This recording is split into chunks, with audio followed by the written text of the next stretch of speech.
Mistari. Bora Daking.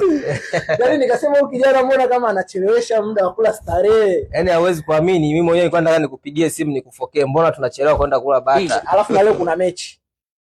Okay. Sasa sijui tunaenda kuiangalia wapi. Twende Tabata. Nimekuja na paso yangu hapo. Badilisha sasa.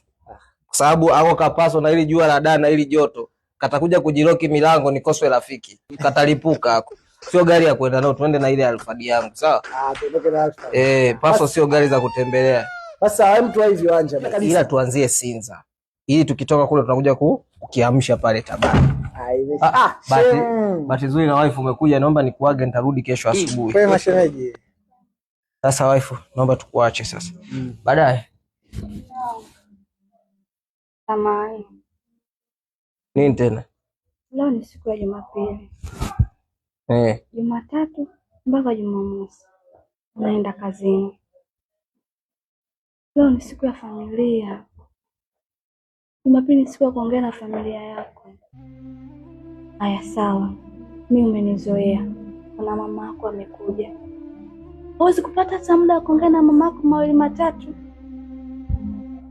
Hizi ni familia yako.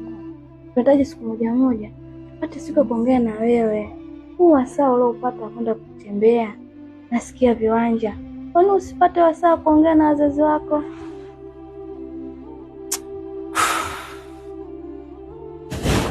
Kwa hiyo umenigusa sana.